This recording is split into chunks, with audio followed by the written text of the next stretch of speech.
Next rule है ये हमारे पास पावर रूल।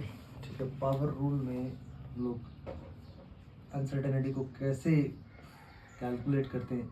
अगर किसी फिजिकल क्वांटिटी की कोई पावर हो, ठीक है, z is equal to x power n, तो फिर हम क्या करते हैं, z की अनसर्टेनिटी कैसे कैलकुलेट करते हैं, परसेंटेज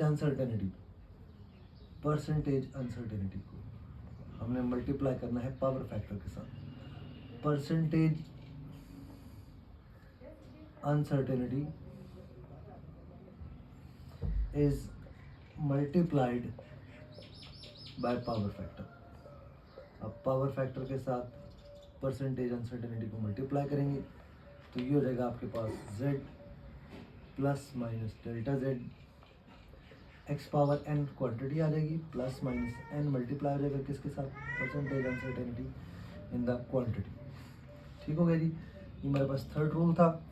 फोर्थ रूल है हमारे पास एवरेज वैल्यूज का अनसर्टेनिटी इन एवरेज वैल्यूज या अनसर्टेनिटी इन मीन वैल्यूज।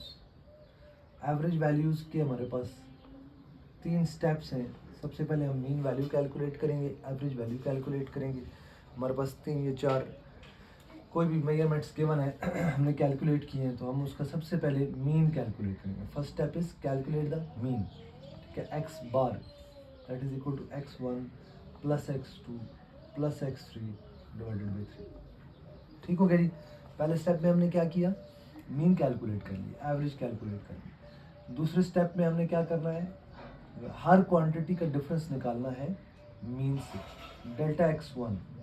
ठीक हो गया जी, that will be equal to x bar minus x1। इसी तरीके से delta x2 that will be equal to x bar minus x2, फिर delta x3 that will be equal to x bar minus x3।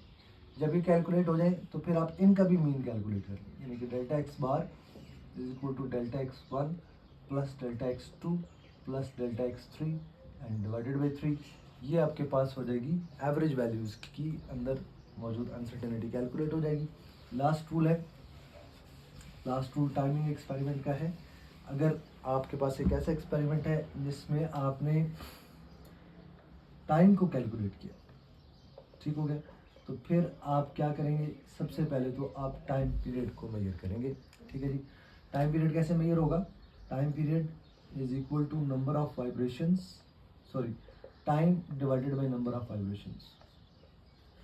ठीक है, जैसे आपने 10 vibrations का time note किया तो वो टाइम यहाँ पर आ जाएगा divided by number of vibrations. ठीक हो गया जी, और फिर इसकी अनसर्टेनिटी कैसे कैलकुलेट करेंगे, delta t that is equal to time period divided by least count of the measuring instrument. ये हमारे 5 रूल्स मुकम्मल हो गए हैं।